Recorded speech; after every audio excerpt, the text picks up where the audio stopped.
points even get aired. Add in some entertaining stories, weather, cats, intriguing and informative guests, and you get one of the most listened to Saturday morning streaming media political talk shows going today. And it's all right here on our flagship station, Revolution Radio at freedomslips.com. So join me, the Fetch, for Inside the Eye Live every Saturday morning at 10 o'clock a.m. Eastern. It is truly intelligent media for the politically aware.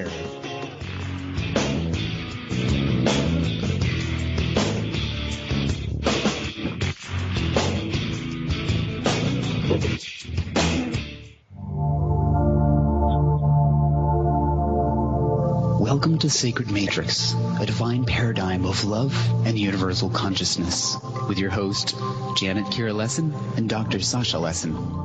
Together, we transform the world. And now, here are your hosts, Janet Kira and Dr. Sasha Lessin.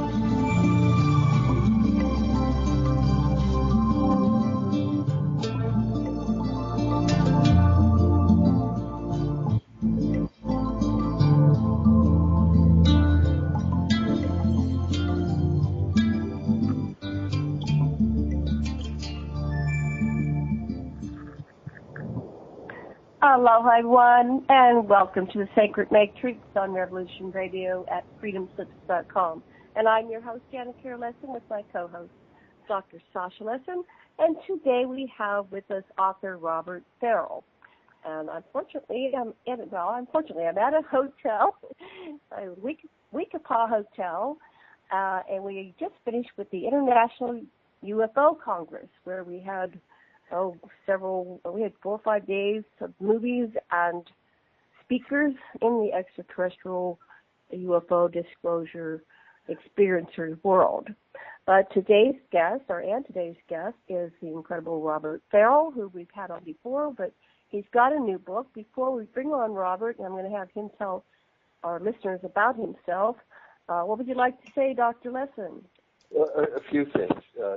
First of all, of course, Bob, I absolutely love what you do. Bob Farrell gives us, Robert, I should be formal, Farrell gives us a wonderful science fiction, award-winning science fiction that went right to #1 in science fiction, and you get all involved in the story, and then he comes out with a companion book, which is the scientific engineering facts upon which his fiction, or was it fiction, is based. And, Robert is a retired professor of engineering, so he can explain this stuff in simple form that any intelligent person that just listens step by step can get it. It's totally wonderful. I love his work. But before he gets into the actual work, since he's been at this conference with us, Robert, I'm going to ask you, when you think of this conference and what turned you on, or what's most salient to you in terms of your learning and the cutting edge? What comes up for you? In regards to this conference? Yes. What did you like? What did you learn? What things are revolutionary? Go ahead, give us your thoughts and impressions. Well, I think the one that really was the talk that was most meaningful to me was Swanson's talk on the torsional part of the universe.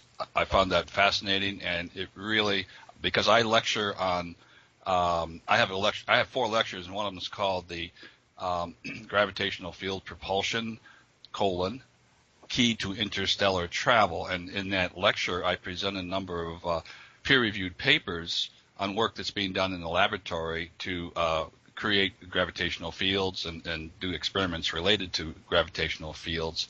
And they get remarkable results, but the papers are are at a loss to explain actually why this happens. And Claude Swanson's explanation, I think this was 2 days ago when he gave his talk, I thought was wonderful. I bought his book, and so now I'm going to try and fold in his concept as far as how gravitational fields are created into my talk. So I see myself. How does he think, and how do you think gravitational fields are created?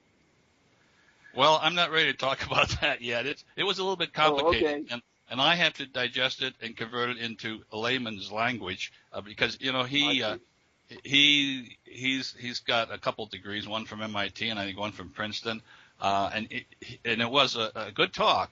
But I don't know how many people in the audience really understood the totality of what he said, and I want to digest that before I try and summarize it.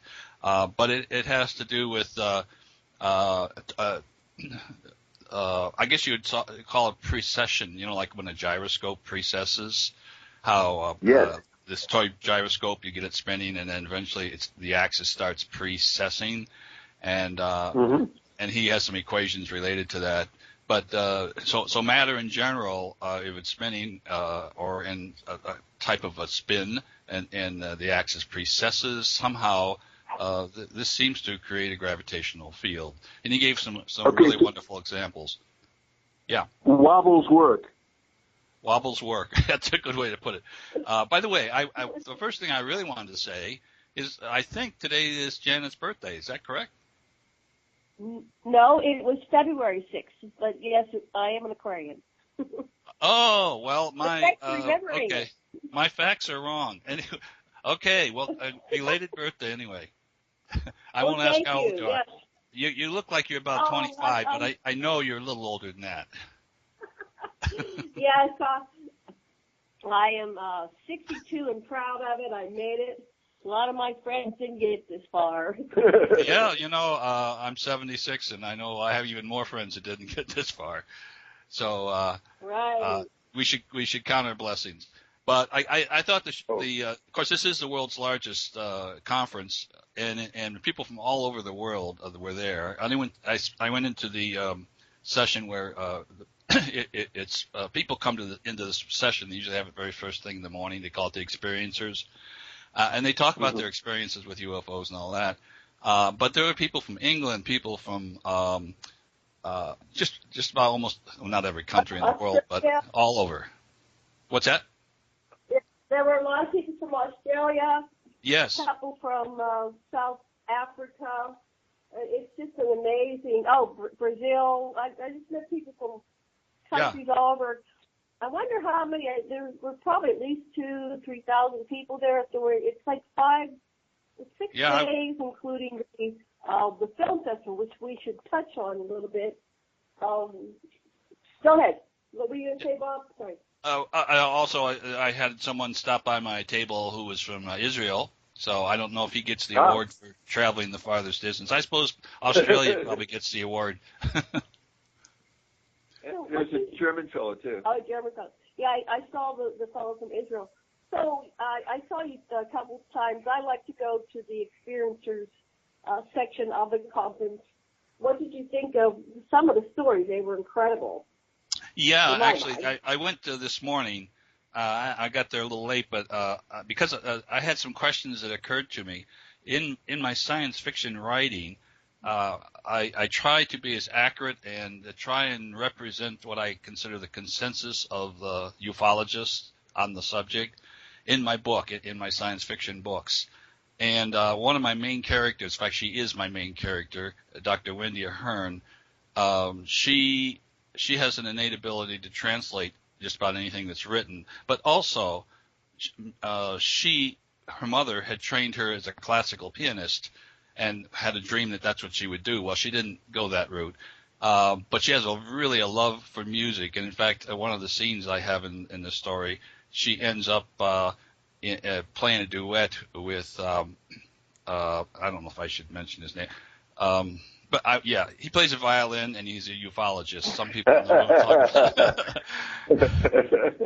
Tim Good. Okay, I'll go out and say Tim Good. Except I didn't call him Tim Good, but in my mind it was her and Tim Good playing Greensleeves, and it brought me to tears. Yeah, and I don't know if you've ever been to. They have a lot of times when you go to UFO conferences, the speakers have a room, where they just get together by themselves and chat, and so that's where this occurred. It was a suite, and they had a piano set up, and ironically, because Wendy plays the piano, and Tim was there, of course, with his violin because it's so expensive he never wants to leave it out of his sight. But and so they ended up doing that. But when I went to the thing this morning, I wanted to ask, because when Wendy and Corey, my two characters, and they went aboard alien craft, they weren't abducted; they were taken there because there was some need to. But and as much as I as much as Wendy liked music, I didn't think to put music into those scenes, and I wasn't even sure if there is music aboard a UFO. So that was one of the questions that I raised when I went there this morning. I asked the people that were there. There's maybe 100 people anyway. I said, "Does anybody recall?" Huh? Say again? There were about 100 people there. Yes, I was disagreed. There were about 100 people there. Yeah.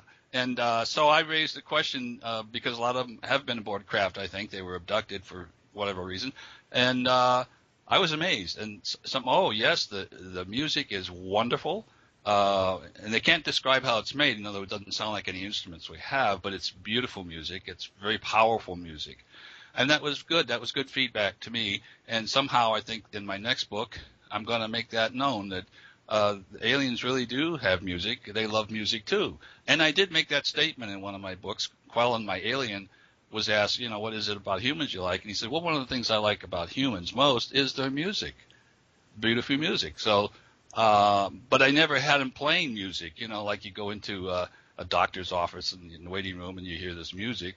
Right. I never have them doing that, but I think they will in the future. So that was interesting. Well, and then they had them playing music and singing songs on Star Trek. Gene Roddenberry introduced that very early on because Michelle Nichols was a fine, singer. So go ahead, Sasha. Just in the Anunnaki literature, they specifically say that Nagashita, the son of their chief scientist Enki, deliberately gave the people of Sumer music and musical instruments and trained people, and music is one of the gifts. And in the music itself was coded much mathematical wisdom. Right, and they had flutes and string instruments, and so I think that the ancient aliens had music. They did, yeah. In fact, in my latest book, Noah's Flood, I was talking about the Sumerian culture, and I have some photographs of some of their artwork, and one of them is a harp. It looks like a harp that right. I don't know if, I think Sir Leonard Woolley probably was the one that recovered this from a grave, but it's beautiful.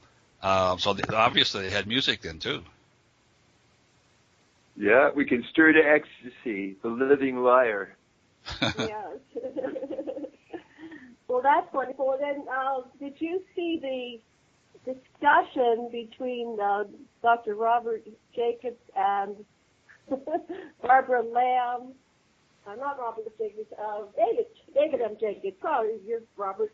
And Barbara Lamb, and they had Yvonne Smith and Joe. Lewis? Yeah, this was a fantastic. Let our listeners hear a little bit about what the context of this is. Several hypnotherapists on the panel were saying what the content of what they were getting and whether it was positive and supportive of the contactee or whether it was traumatic and terrible. And basically, it became apparent to me and other thoughtful people that people were getting exactly what they were looking for, that a positive attituded therapist, namely Barbara Lamb, was getting very, very loving and positive reflection, even on events that seemed uncomfortable, like anal probes in the beginning. As the person became more mature, they started seeing it was part of a bigger process and help where they are winding up with a mission of helping humans. And of course, some of them even enjoyed the anal probes. But in any case, you could see that each the one fellow therapist, I won't say who it was, who was terribly fearful and thought the contact experiences were uniformly frightening, was a person who was frightened. Well, I think that Dr. Jacobs, someone else pointed out to me, and then I'll pass the baton to you, that Dr. Jacobs early on published his findings, and they were more positive in the beginning, but he had a certain basis for his theories on what was coming through his clients, his patients, and that got published. So that probably further influenced the individual patients for choosing Dr. Jacobs over perhaps Barbara Lamb or the other, John Mack.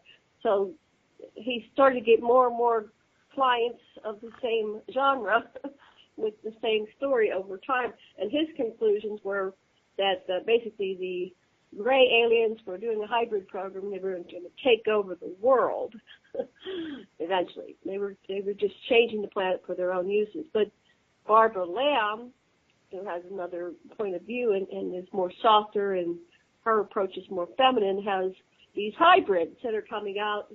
And she actually had 6 hybrids on stage with her. Did either of you see? Yes.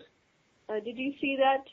I saw the panel discussion. In fact, I was one of the few people that actually had a chance to ask questions because, unfortunately, they didn't have time for many. But I might have been the last one that asked questions, and because I wanted a lot of what I know about hybrids that I put into my books, my science fiction books, I gleaned out of David Jacobs' work.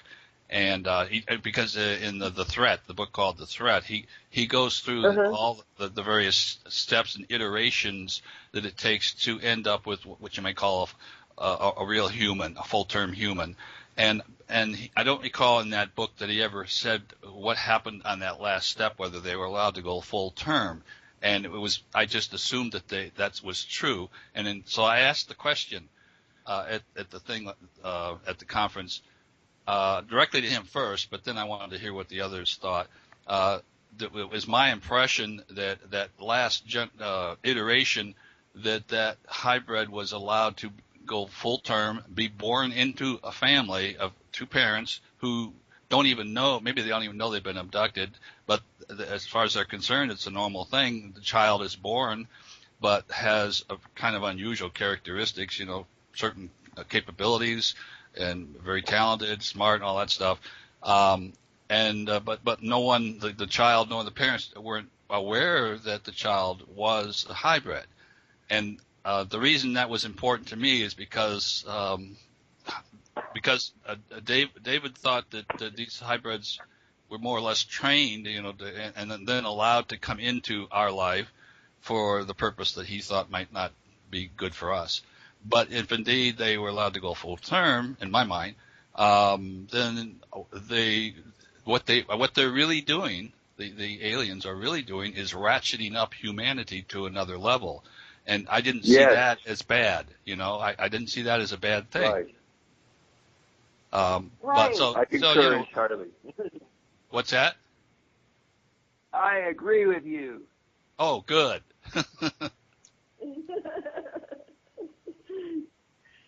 Yeah, I haven't read any of his recent books because he started getting so bad, so dark. I read The Threat a few years back, and at the end of that, it's like, okay, I don't think I want to go there. But he was a delightful man. But yes.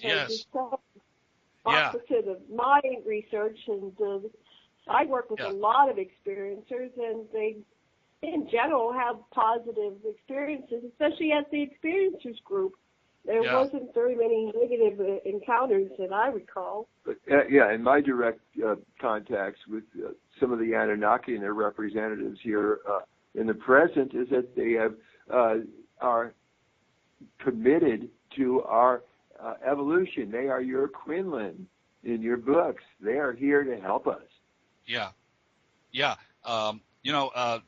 Unfortunately, when David gave his own talk too. This is before the panel discussion, and I remember he was saying how he didn't understand how they managed to have their gowns. When people be abducted, they'd see these hybrids or at various stages, but they all had like gowns. Like a medical the hybrid nurse. Gown. Yes. Yeah, the hybrid gown. He said, I wonder where they get those. And I wanted to jump up. I was going to jump up if he had Q&A and tell him I knew where they came from. But he didn't have time for Q&A, so I went over to his book signing table and I said, David, I've been studying this and I know where they get their gowns. And he said, Where's that? China.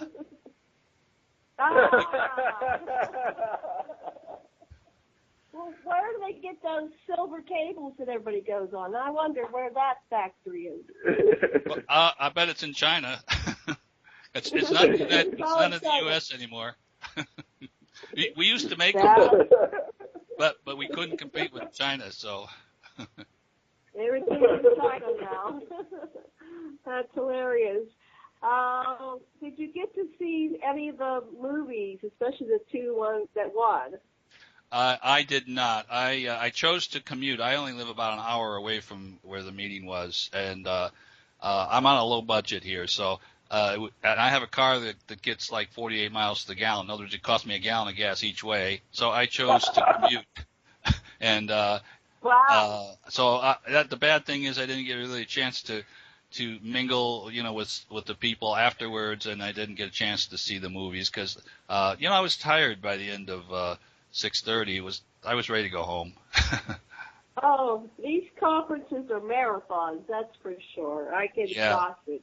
I heard someone say, "Well, I got my 2 hours of sleep. I'm ready for today." Well, maybe in my younger days I could do that, but this was an old man. I was laughing. Like, oh, really? Okay. Oh, yeah, he was a senior, just what he does. And he said, "I got my 2 hours sleep. I'm set to go." Anyway, he didn't say that very loud enough. So anybody else that stood out in your mind before we shift to other subjects? Well, of course, I think one of the highlights was they got Jacques Vallée that was almost like a panel discussion, I guess you might say. He and I can't remember his name now. Leo. I'll get it. 1 second here. So they both of them were up there on stage and talking, reminiscing. Spiegel. Yeah, Lee Spiegel, right. Lee Spiegel, Nick Pope, Meryl Cook, and Ron Westrom were the panel. Lee Spiegel and Jacques Vallée did a presentation. I saw most of it. I don't think I watched the whole thing, but I saw most of it. I didn't see the panel, but I did see Lee Spiegel and Jacques Vallée. I guess Vallée's feelings about the matter probably haven't changed too much from years ago. My understanding is.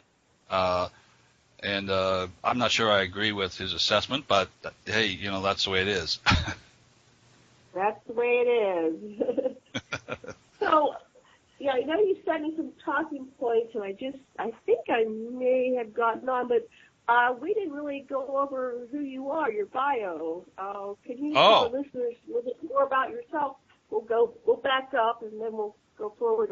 This is fascinating, and how a novelist takes things from his life and weaves it into the story. I think it's totally fascinating what you've done. Well, sometimes it's the only way we could say this information, get it out there, because there's still a potential of losing your jobs and shame and sometimes getting hurt and losing your lives. It's not completely out of the woods there.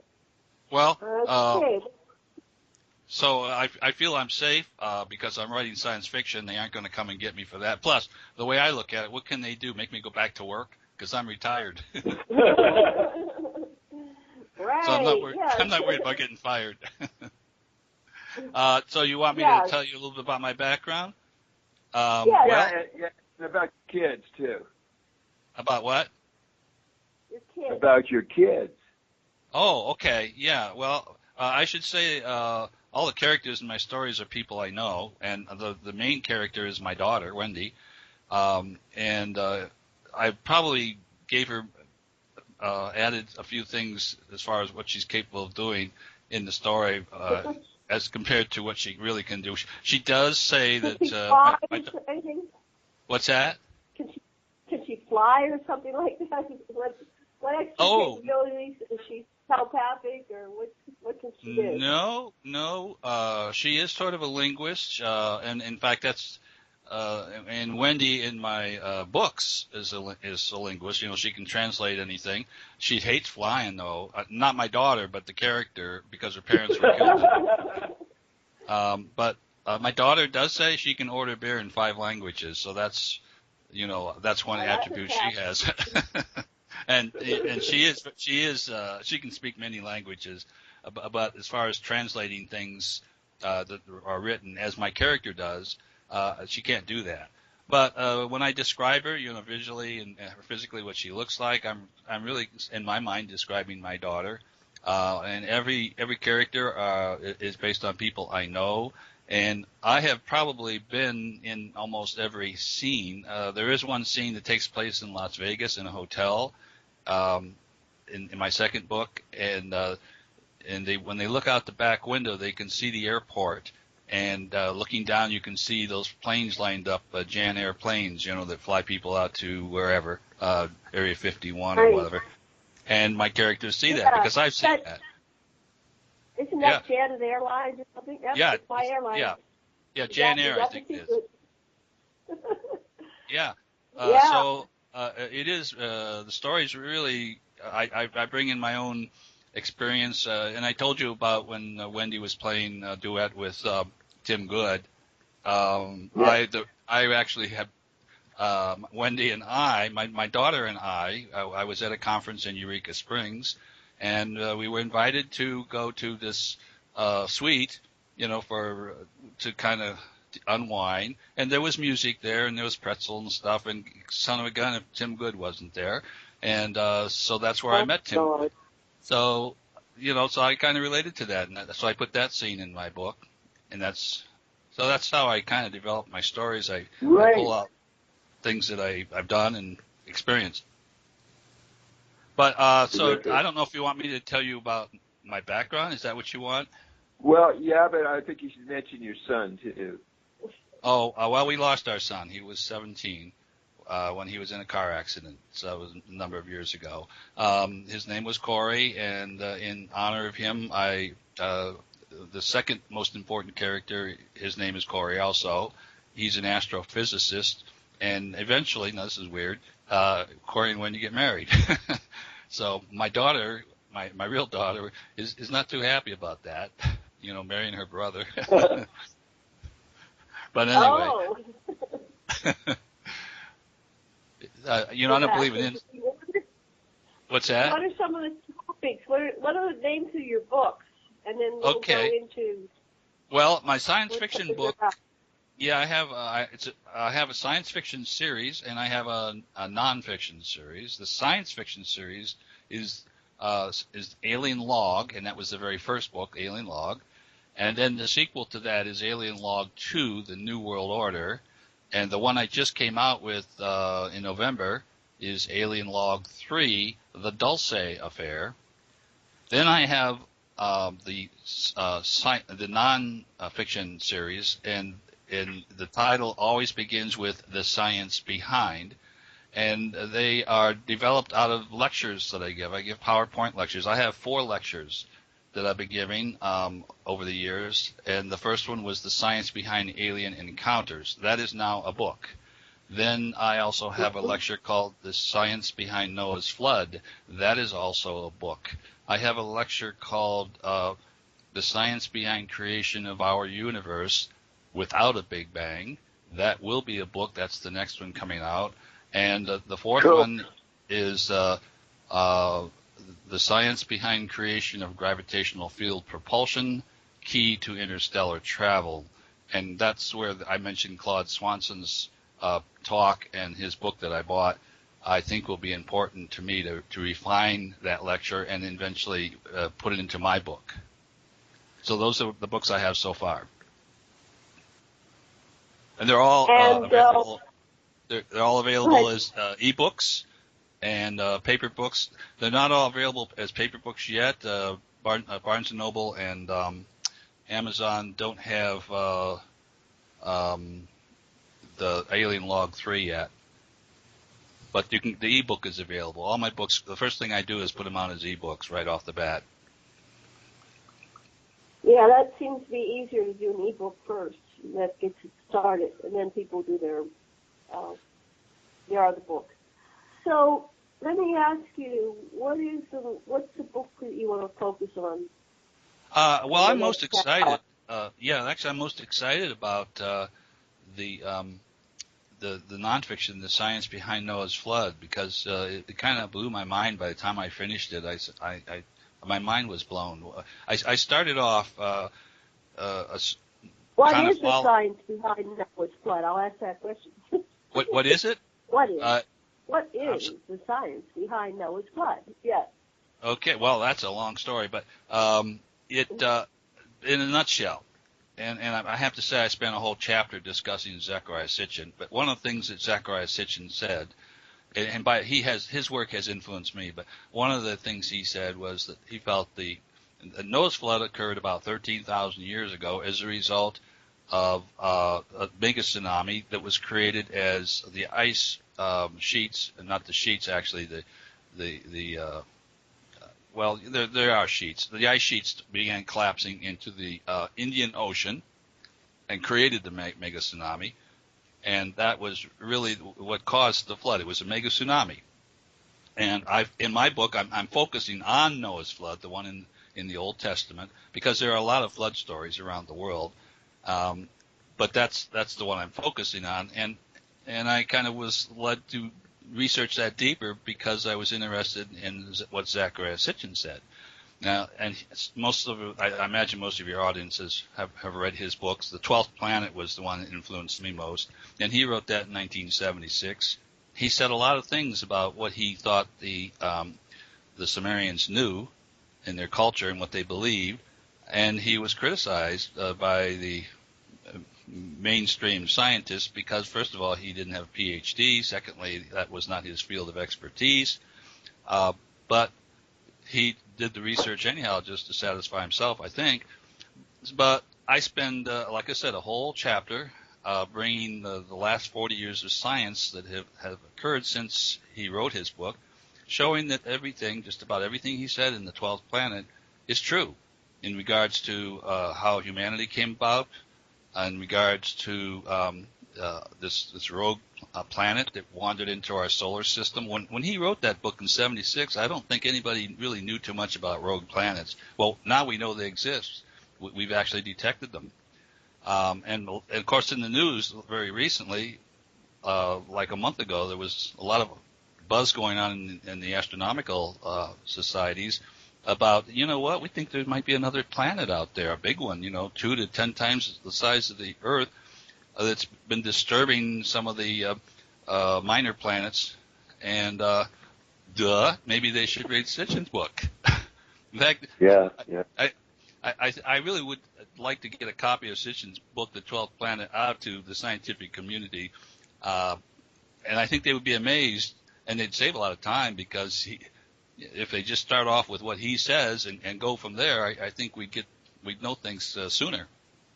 But he generates a lot of hypotheses about water in space, water on Mars, why Uranus is tilted, a bunch of things that whether this planetary system is accurate or not, it gives us hypothetical constructs that allows us to make predictions and see whether the hypothesis can be verified or no. Right. Well, in regards to, let's say, just talk about Nibiru for a minute, he claimed that they had an orbital period of 3,600 years, and that number shows up as a shar, if you would, as a measure of time and dates and other things. But so that's the orbital period, and he also says that it came in and interacted in our asteroid belt, so the assumption is that's what they call the perigee, the closest approach to the sun. If you take those two bits of information, you can actually calculate what the orbit looks like, and I've done that.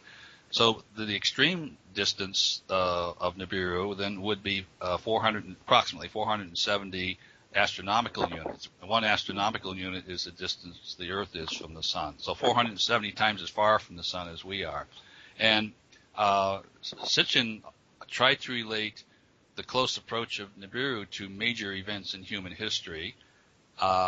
And so, for instance, if we assume that the birth of Christ was a major event, that whole thing, then the Nibiru was close during that period, and that was 2,000 years ago. So that means that Nibiru now is way out there, on its way back in, and the orbit, by the way, it is quite eccentric. So So if you look at a drawing of it, it's probably aimed straight toward us almost as it's coming in. So it is going to be hard to see because, astronomers, when they're looking for bodies out there, the planets, they'll take a picture with their telescope, and then they'll take another one a little later, and they overlap them and blink them, and they see what moves in the picture. Well, I'm not sure they would see Nibiru move very much right now because it's probably inbound. Now, somebody asked me at my table, well, when do you think it's going to get here? Well, if it's true, he won't get here for another 1,600 years, so I'm not too concerned.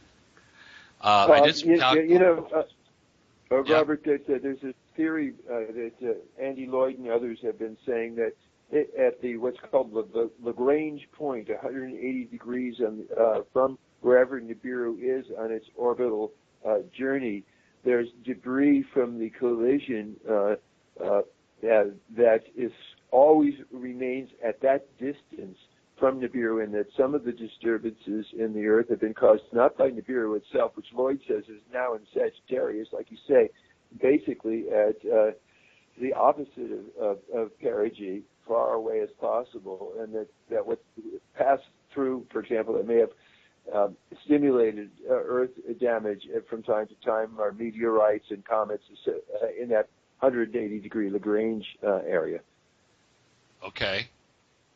I'm not aware of that, but that sounds reasonable. Well, it's consistent with your hypothesis that there's an alternate arrival time of arrival here for Nibiru. Yeah. Now the other thing I was always thinking about.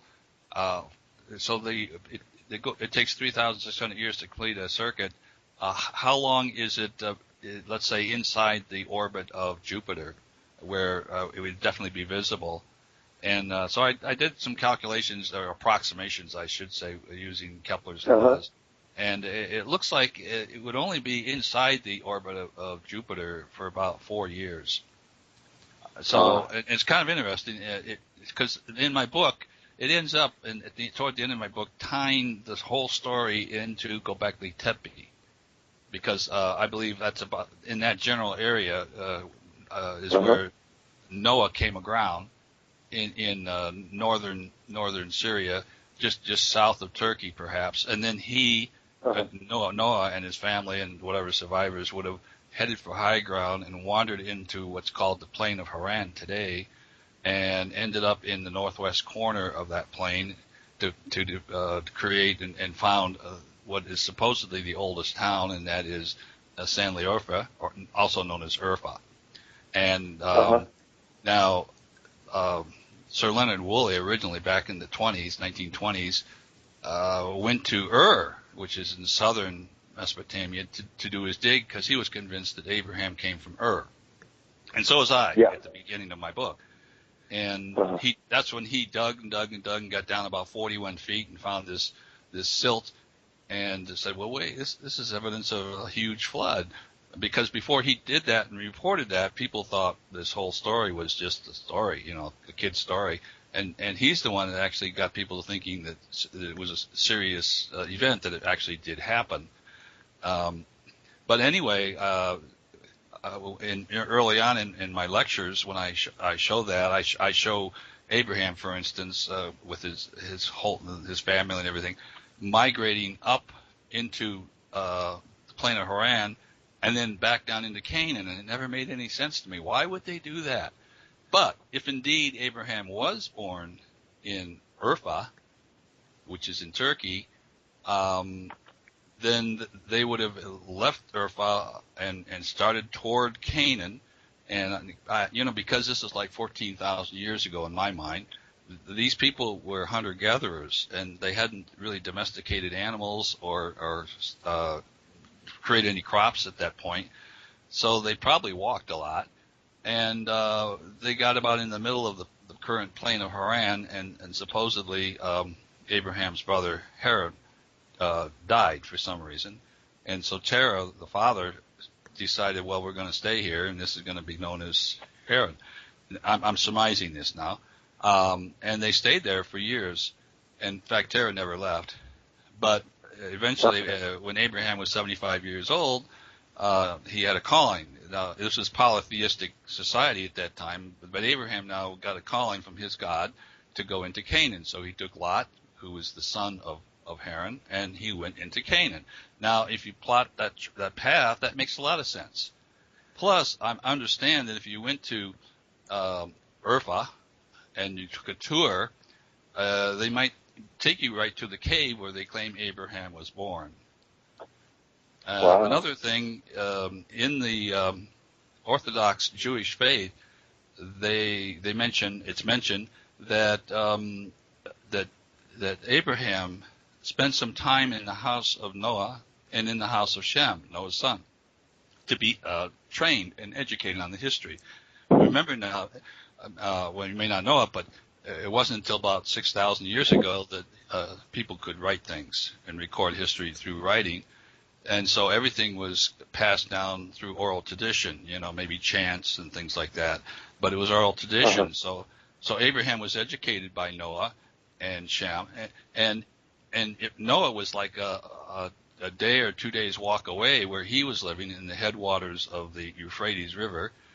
And the time frame, even though Abraham is 10 generations later, if you look at a table, and this is out of the Bible, if you look at the table and you assume that the date is surrounded, it takes place 14,000 years ago, and you apply that to this table that you get out of the Bible, you would see that indeed Noah was still alive during Abraham's life, and Abraham he would have been able to go and chat with Noah and Shem.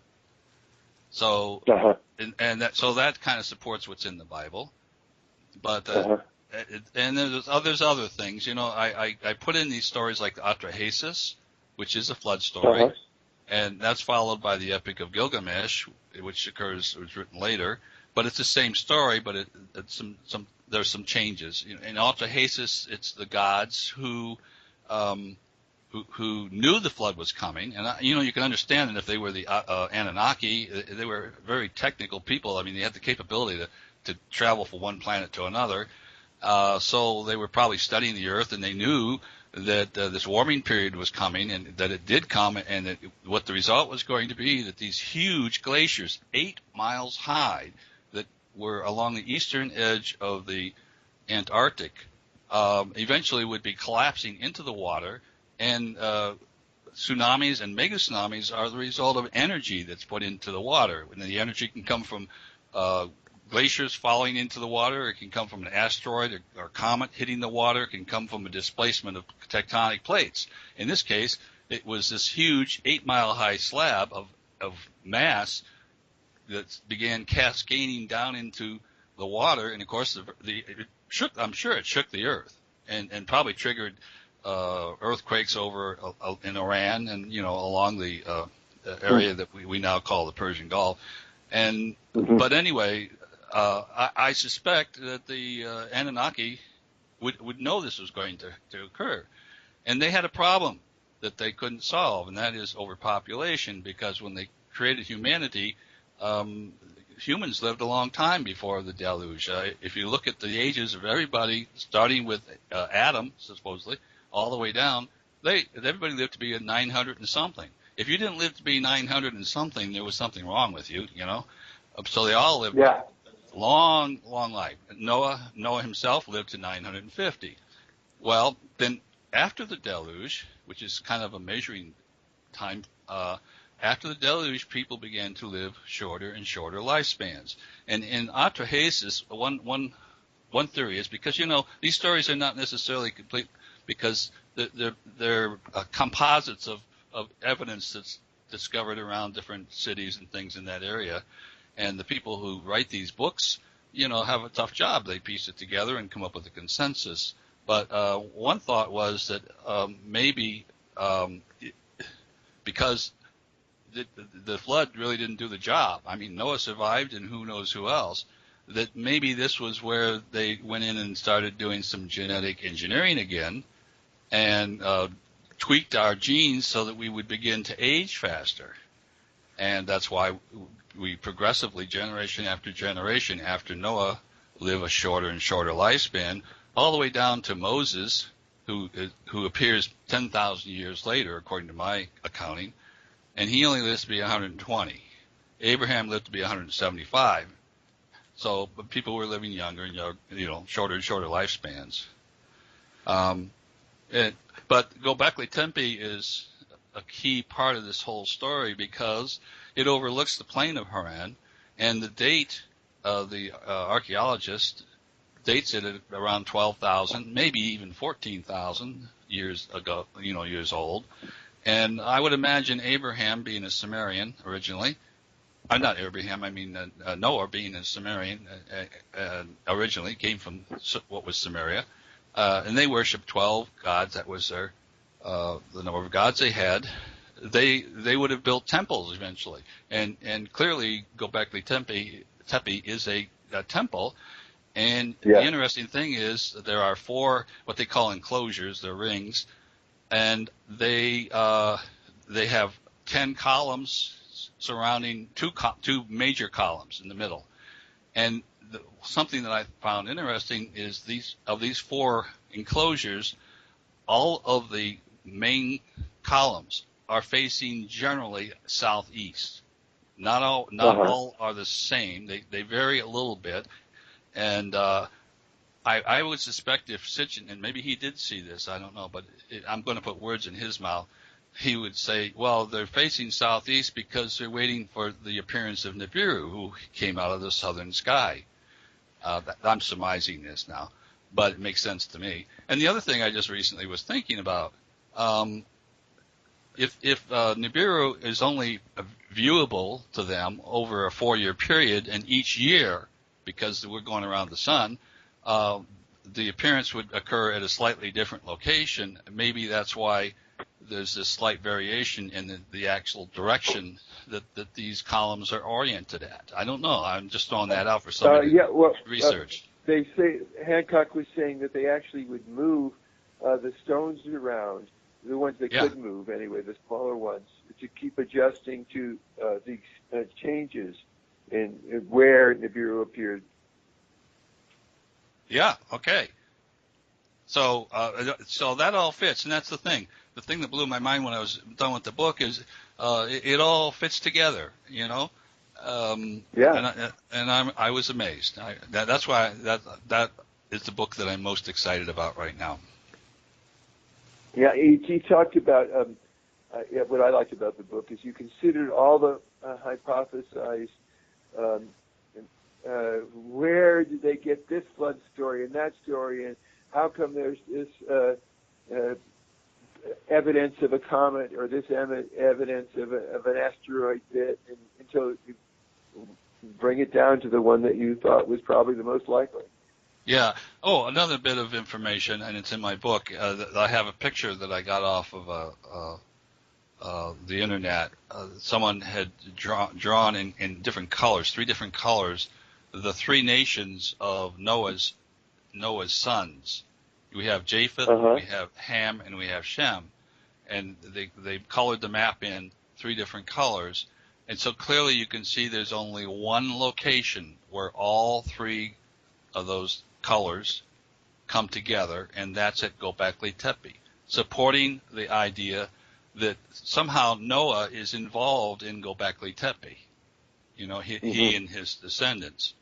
And then there's the issue of when we began creating farming and learning how to create our own herds of animals and things like that. Where did that occur? And the general consensus is right about where Göbekli Tepe is, and then it spread out, probably following the lines of the 3 nations, I call them. So just everything fits together, and it really should. I mean, if it's for sure, if it's right, it fits, and it does. Great. And how did he get all those animals? Were they all within 5 miles of his boat? How did he do it? What do you think of all that stuff? Well, so what I was thinking, I said, okay, Noah was a hunter-gatherer 14,000 years ago. What is it even possible he could build a boat? And I researched that, and there is a scientist, I don't recall his name, I think he works at the Smithsonian, I'm not sure, who did research that, and he claims that people could build boats 18,000 years ago, and they looked like kayaks, and he thinks that that's how the people arrived in Greenland from North America, from England and northern Europe there. They went across in these kayaks because they could build those kind of boats. And then, so that I have a picture of that. I said, when people come to my table, I said, you want to see what Noah's boat looks like? But also, I've been doing some more research, and I've updated that. They've found a tablet, and I believe it was in the British Museum, and it was just sitting there all along, and finally somebody translated it. It is actually a description of Noah's Ark, how it's constructed. And it is a round boat constructed with ribs and covered with some material. I can't remember if it was skins or what. And then pitch. They seal everything with pitch because they did have oil there. By humans. That's a petroleum. Yeah. And there's a picture of a boat that supposedly, and it's a round boat and there's people in it. But it was the kind of boat that Herodotus apparently described when he was in Babylonia 2,500 years ago. He described the same boat, smaller scale though. So I don't know that Noah really put many animals in there, and I never did. I always had trouble with that anyhow. But in one of the early myths, and I don't know, I can't remember, I think it might have been Atrahasis, Noah was instructed to put seeds of life, whatever that means, into the boat. And, maybe they're talking about genetic material. I don't know. Yeah. So there's a lot of unanswered questions. A round boat, when you say round, does that mean that it had no particular front or back? Or right. It was like it looks like the picture. It looks like the inner tubes. Well, almost like an inner tube. I used to sit in an inner tube when I was a kid. Back then, cars had tires, or they had inner tubes, and you could make them into a float. But it's round. It is round. But it's not a donut. It's round, and you can get inside of it, and it floats. Hopefully. Wow. It reminds me of the coracles that the people used to come over to the British Isles and to Ireland. Exactly. That's exactly right. That's right. They have been described as coracles. I didn't know how many people do that word. But, okay. Yeah. Wow. Well, then there was a story that Gilgamesh encountered Noah and his wife, and that was how many, like 1,000 years later, and that they were still alive, and there was a plant that they were eating which helped preserve them, so they remained young enough to be alive.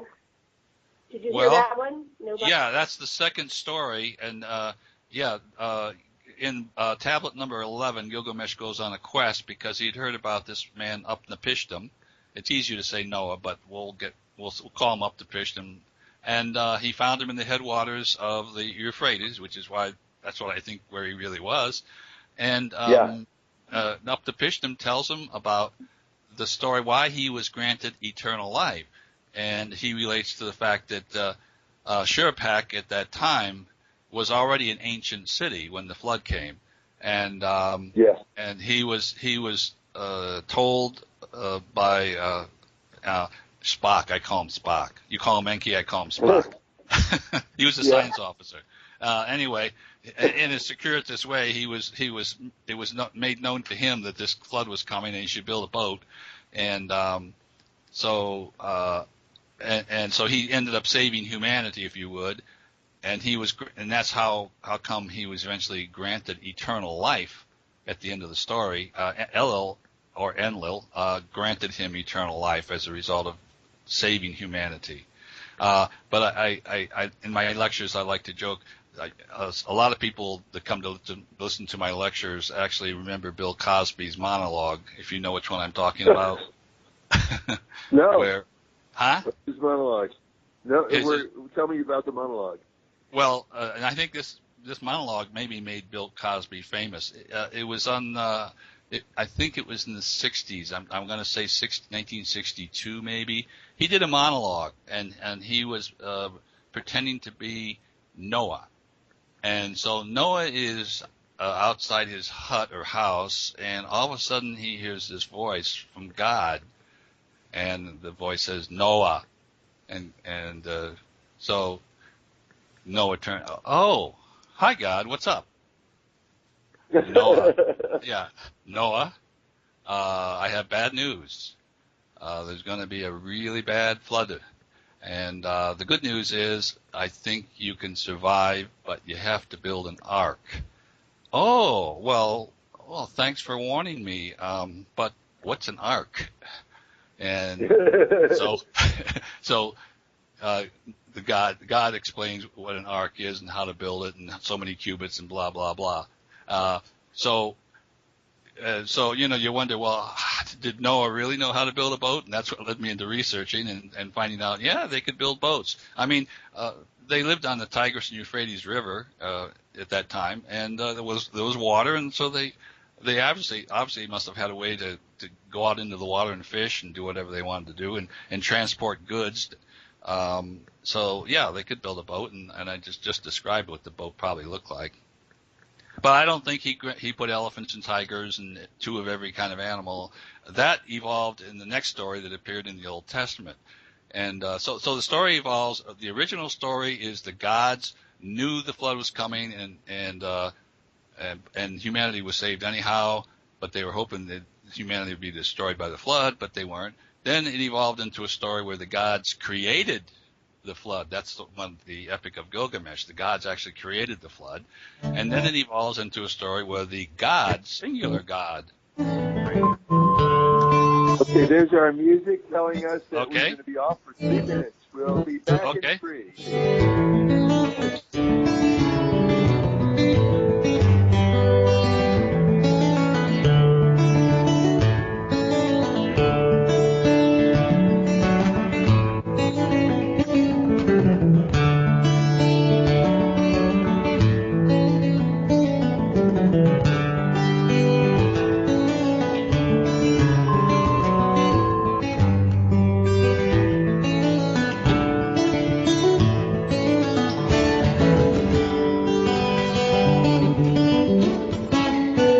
Listen to Revolution Radio at freedomslips.com, and we'll be right back after this message.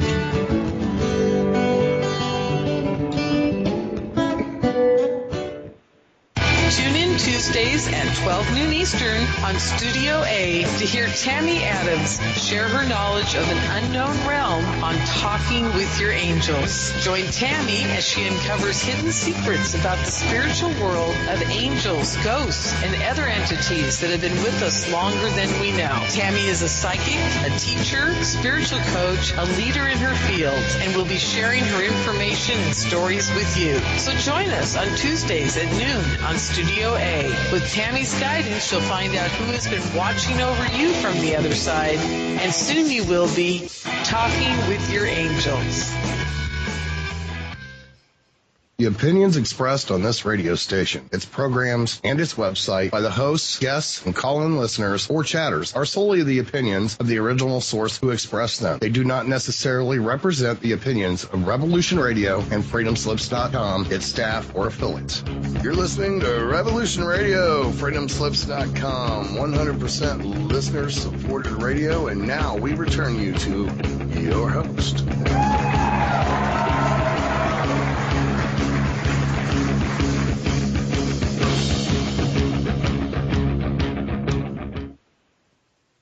Aloha and welcome back to the Sacred Matrix on Revolution Radio at freedomslips.com.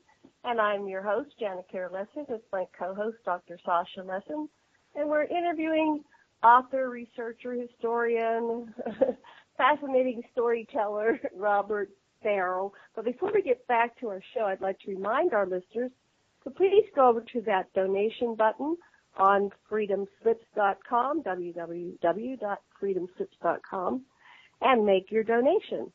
$1, $10, $15, $25, whatever you donate, $100 would be greatly appreciated. And we do thank you very much for your donation, because your donations allow Revolution Radio to bring you wonderful shows like ours, The Sacred Matrix with Janet Kara Lesson and Dr. Sasha Lesson. And before we bring back Robert, I'd like Dr. Sasha or Dr. Sasha would like to talk. Yeah, so we're following the variations in this story of Zia Sutra or Noah, and well, the question that comes now to where we've gotten in the story is, what happened to the boat? Where is it? Was it on Mount Ararat or where someplace else? What did you consider? What did you come up with? Well, first of all, I don't imagine after 14,000 years there's much left of that boat if it was just made out of skins and whatever. But I think the tsunami, mega tsunami, carried Noah and any other survivors that managed to jump in the raft at the last minute northwest, following the Tigris and Euphrates Valley, and he probably would have come around, depending on how high the tsunami was, would have come aground ironically in the area, and I looked at a topographical map to come up with this, but it looked like maybe not too far from where the de facto state of ISIS is right now, and that's scary. But now, so as Leonard Woolley described, he said that the flood probably was about 100 miles wide and 400 miles long. And by the way, when I say flood or I talk about a mega tsunami, in my book and in my lecture, I show the photographs of the tsunami that occurred in Japan after that in 2011, I think it was, because of the earthquake that occurred off the coast. And I showed people, I said, now, if you notice, it's almost like a surge. It's not this, and it could be a big wave, but it's like a continuous, water just keeps coming and coming and coming and coming. And that's the way I visualize it, is this huge, it's not a cresting wave necessarily, but it's a 100-foot wall. The sea level rises about 100 feet, I think, during this period of time. But, wow. but the mega tsunami, the energy generated you can imagine the mass of this ice that's cascading down, releasing this energy, and that energy travels through the water very fast below the surface. In fact, if you were probably on a boat out in the Indian Ocean, you would maybe notice anything different. But when it gets to shore, it climbs up, and so it would climb up, and ironically, if you look at a map of Antarctica, and you see that generally the ice sheets, more or less, if you had to pick a point or vector that represents the general direction, it's on the 60th longitude. And you follow that longitude, and it leads directly to the Straits of Hormuz. And so this energy would have been directed in that direction, went up into what was then a lake, actually, because 14,000 years ago, sea level was about 370 feet lower. And if you look at the soundings of the Persian Gulf today, the deepest points aren't much more than 150 feet. So it was actually a lake that probably went down through a ravine that became the Straits of Hormuz due to the mega tsunami into the Indian Ocean, and it was a lake. And I show a map that shows it being fed by 4 rivers. You know, the Tigris, Euphrates, Bison, and I can't remember the other one now, but they're in the Bible. The Gihon. Gihon. Exactly. And that's in the Bible. And so that was the situation at the time when the flood came, and it would have carried them up to the region I just described. Now, while they're in this boat, as Woolley says, the people in that region would have thought it was a world flood, because if you've ever been out on a boat, you get more than about 3 or 4 miles away from land, and you don't see land anymore. The whole world is covered with water, and that's what Noah would have thought. Now, as he got up into that region where he came aground, Mount Ararat is 17,000 feet high, and you could see that over. You know, it would probably stick up out of the horizon if you looked in that direction. He would be looking kind of northeast, and he probably saw the peak of Mount Ararat. because it was only like 300 miles from where he came aground. And so 17,000 feet would probably stick up and you would see it. And maybe that's how the idea of Mount Ararat came in. I know it says something about Mount Ararat was covered with 20 feet of water. You know, that I don't believe that. That's a lot of water, and I don't think that there's that much water in the planet Earth. So I think that might be an exaggeration. Wow. The Gahan, I would just like to say from what my reading was as wide as our Mississippi. It was a huge river, like a mile wide, and they found it by ultra sounding and finding this place, the bed of this river. And of course, when there's a tsunami like that, it follows up the lowest areas, and that's where rivers flow. Yes, that's right. So there was something else I meant to throw in on this particular segment of the discussion, but I'll have to try and remember what it was. But anyway, it'll come to me. Well, it's about where the boat is most likely. Even let's say they used Mount Ararat and see which direction they were going. Where is it likely that this boat came down, and how did they establish their life right after that? Well, I believe they went into the plain of Haran. They would have headed north into Turkey, and I mentioned Göbekli Tepe, which overlooks the plain of Haran.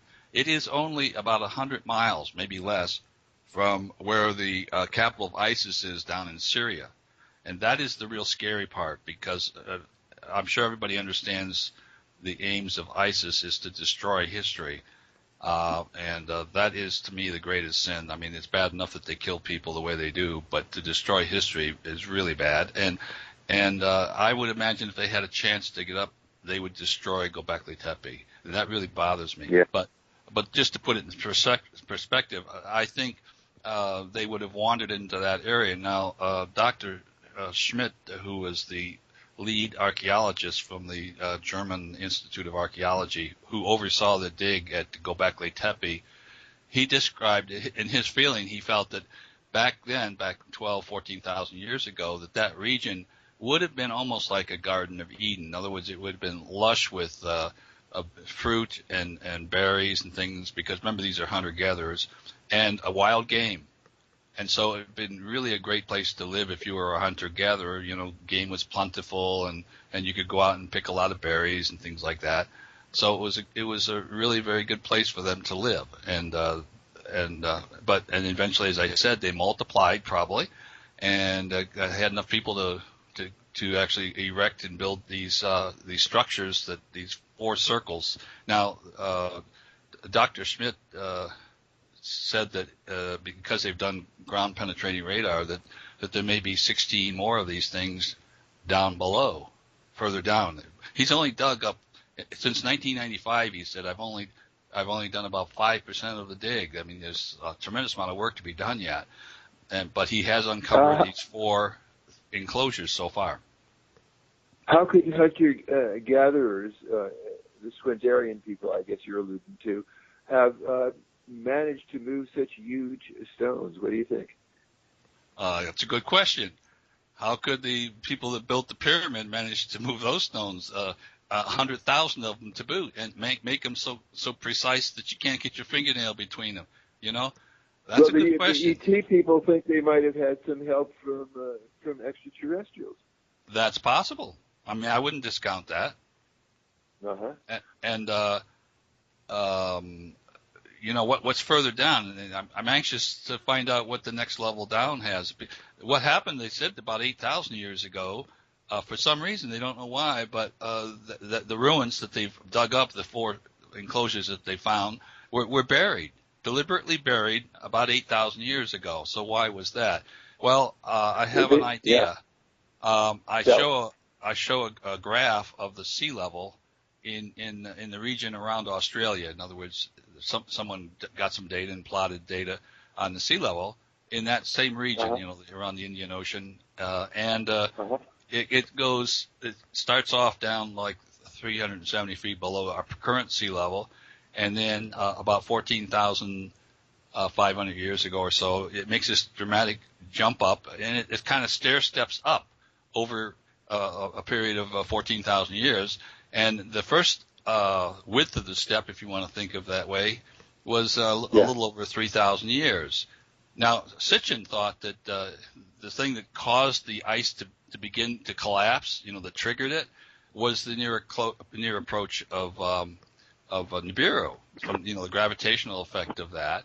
And if he was right, then every 3,600 years you'd get this stair step.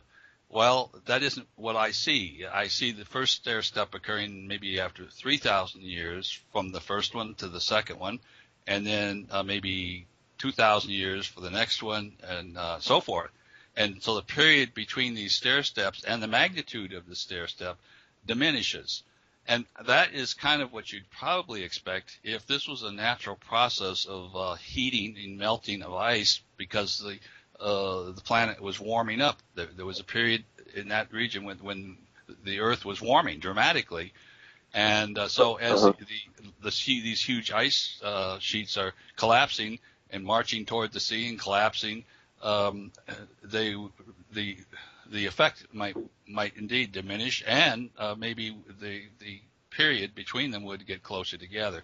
If it had been Nibiru, if they had been Nibiru, they'd be about 3,600 years apart. But I also did a calculation, assuming Nibiru was even as large as Jupiter, and assuming that Nibiru's close approach was the asteroid belt, then the gravitational effect from it would be like 1/6 of the effect that we have in the change from when the moon is closest to us from when the moon is farthest away. And I challenge people. I say, can you tell me right now, is the moon far or close? We just don't detect that.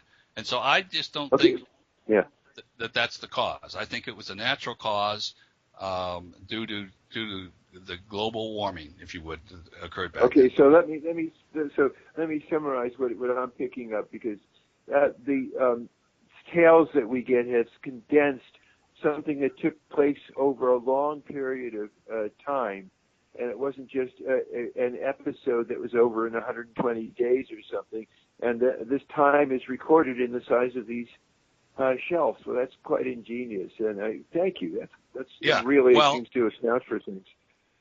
Well, and the reason I started talking about that is you asked me, or maybe I was talking about the fact that they deliberately buried these temples 8,000 years ago, and my thought was, well, okay, and if you look at this graph I just described, by the time we get to about 8,000 years ago, we actually things have quieted down in southern Mesopotamia. They're no longer having these dramatic mega tsunamis or tsunamis, and it's the sea level is kind of leveling out and getting back to normal.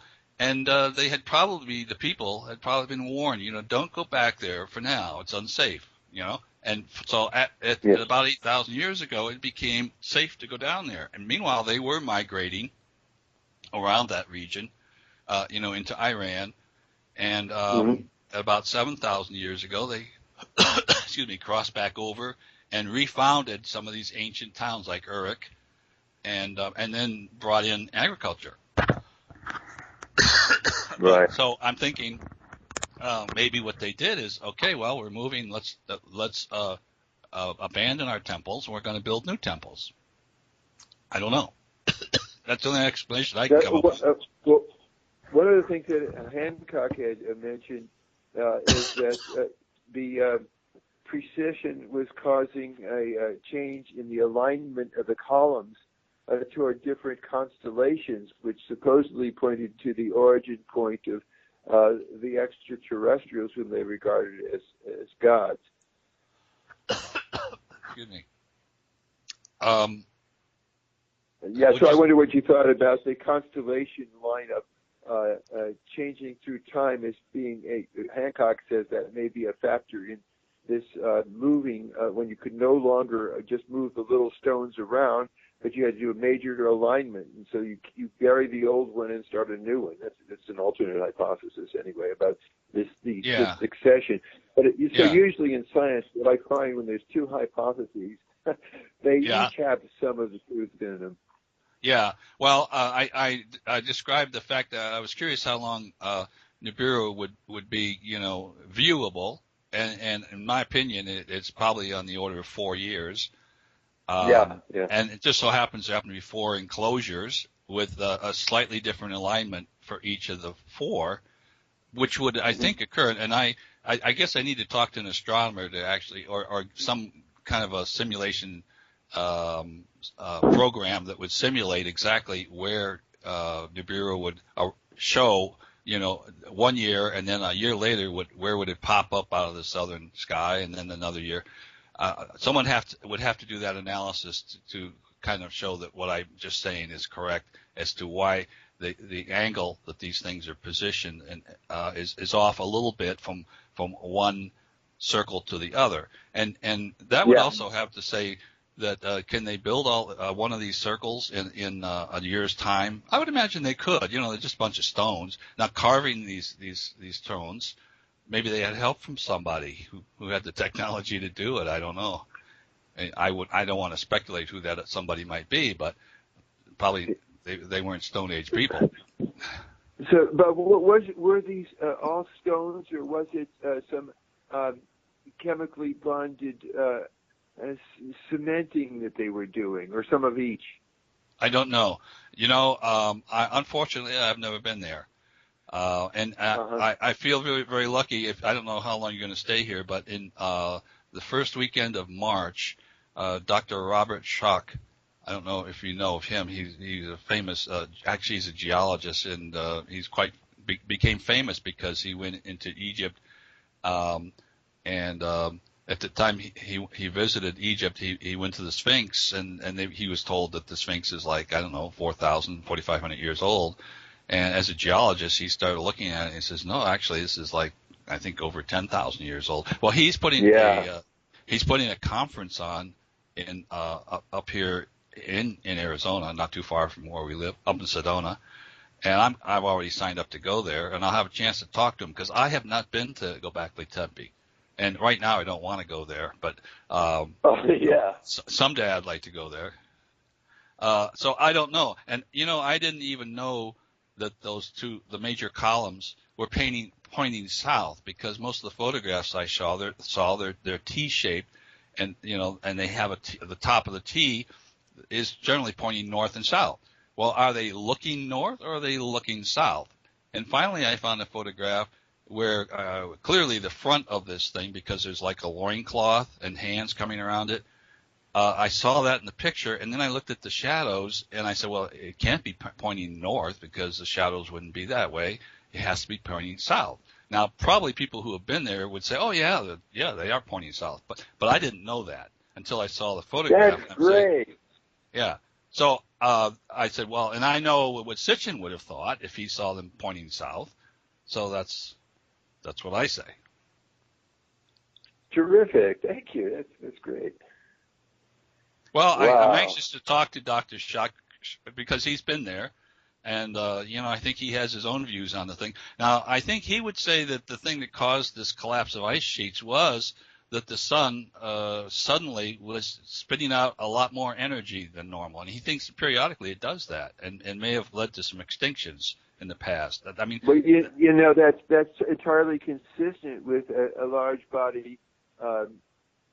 That would affect the gravitational pull on the sun flares.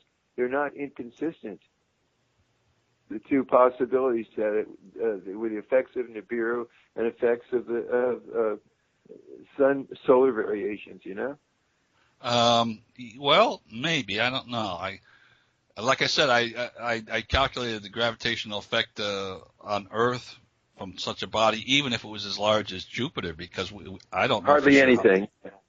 Not noticeable. I mean, if you had some kind of a gravity detector machine, you could probably say, "Oh, look at that needle; it's pointing. Something's close by now." Otherwise, how would you know? Because I've never, I didn't even know that I thought the moon was in a circular orbit. That's me, And then I find out, no, it's not. Sometimes it's farther away and sometimes it's closer. And so I found out what the two dimensions were and calculated the gravitational effect of the moon close by and far by. And then I compared that to what you would expect to see from Nibiru if it was out in the asteroid belt and as big as Jupiter.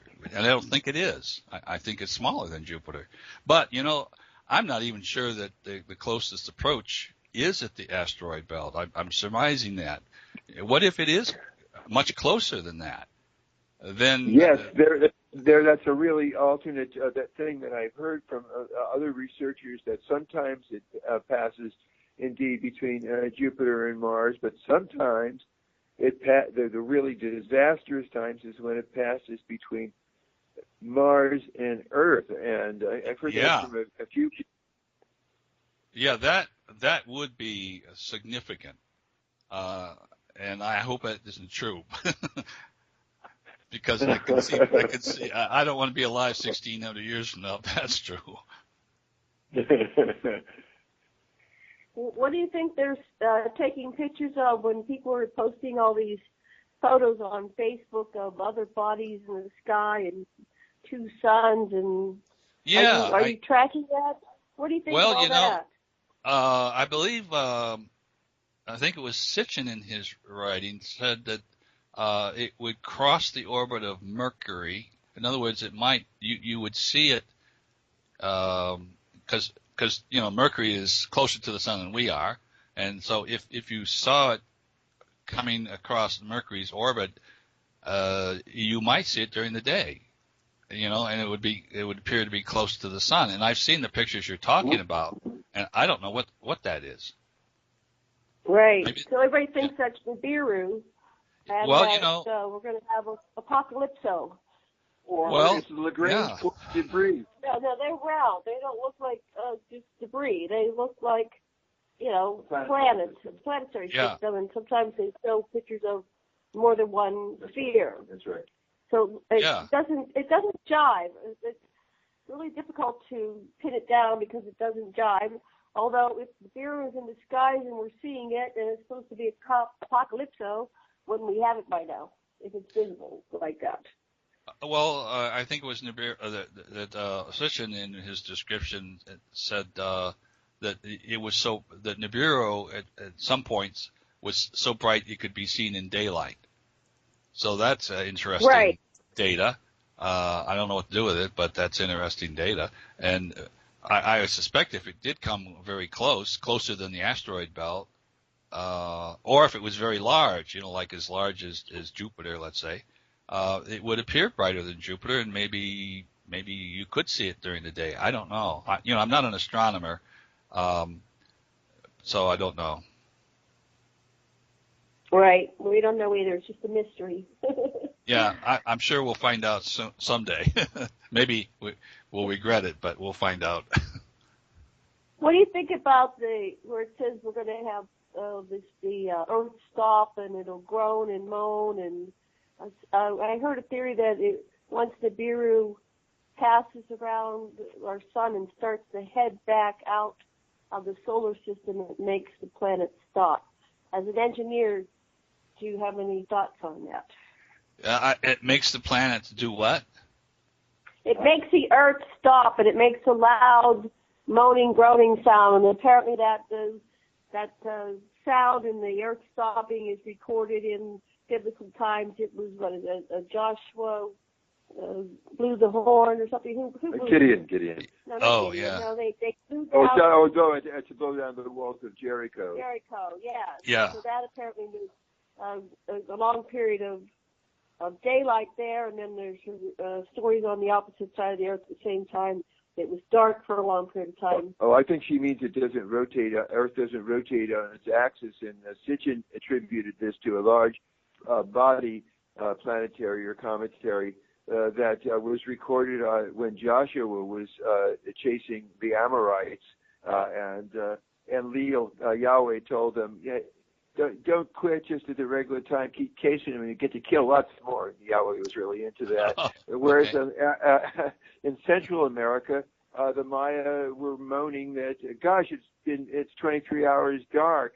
This is really junk, and this happened at the same time. And so that Sitchin takes as evidence that the Earth had stopped rotating on its axis, and I think that's what Janet's alluding to. That's kind of like the Earth's shifting crust hypothesis, where maybe the crust stopped, was shifting,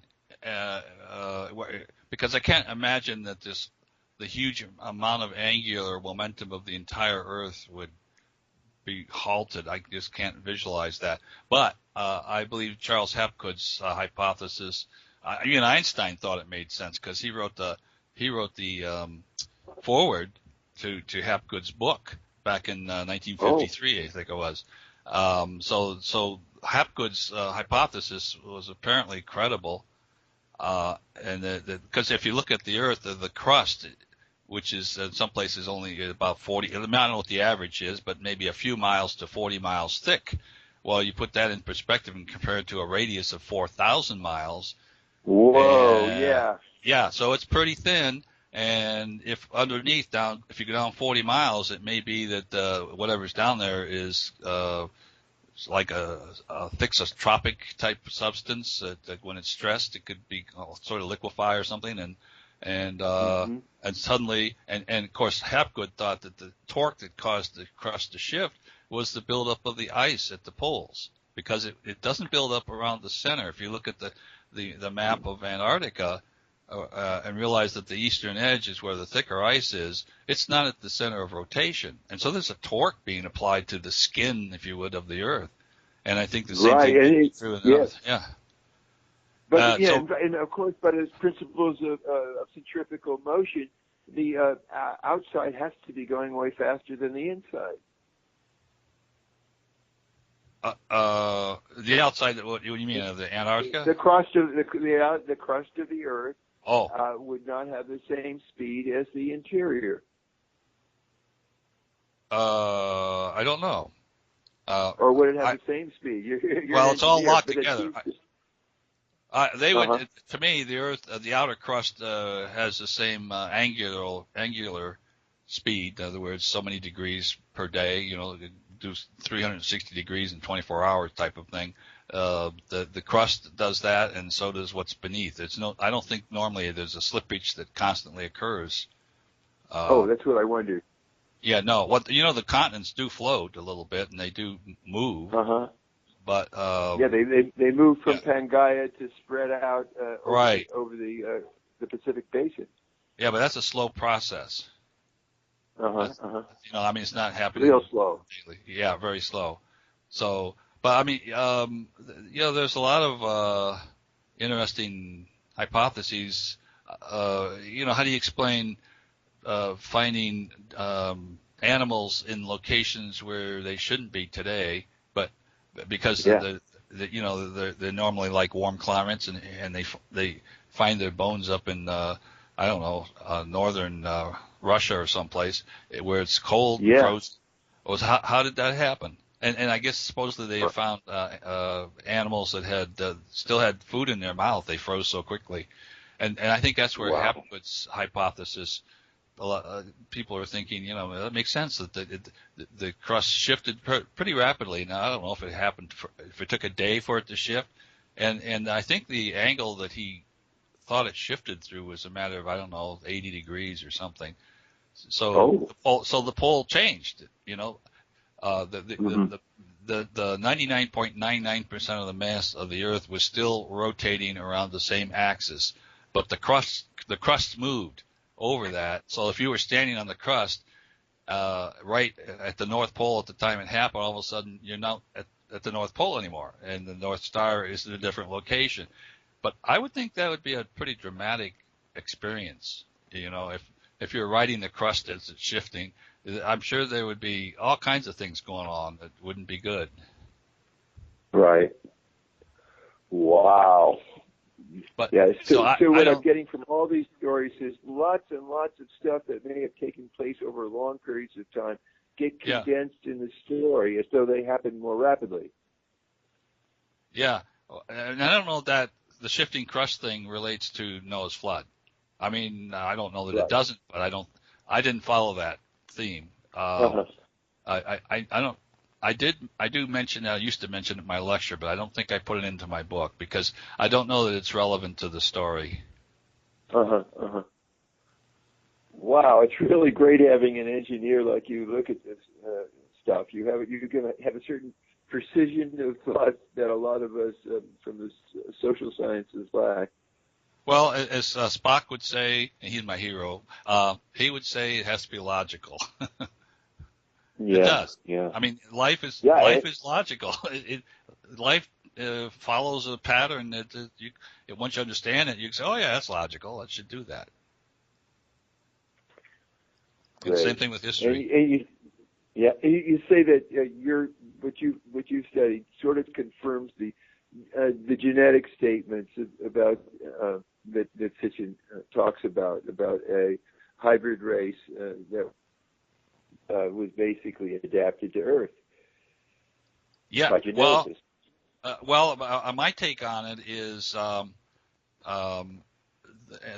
Homo erectus was already there on the planet, on Earth, and they had evolved to survive in Earth's climate and everything. They just weren't too smart, and I guess they didn't have the ability to talk.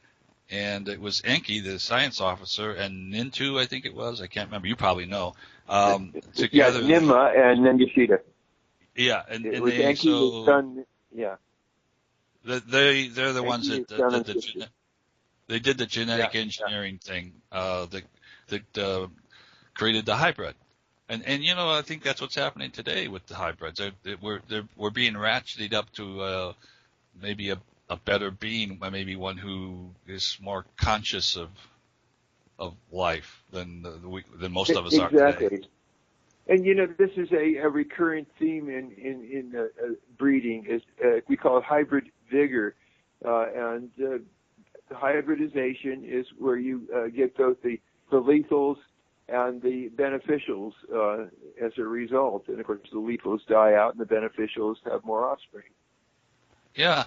I was reading someplace about hybrids, and I discovered they said that frequently the hybrid actually has the best properties of both, and so because I'm thinking of a mule, for instance, which is a hybrid. Right? Yes. And, a mule. That's right, and people like mules because they can maybe do things better than a donkey or better than a horse.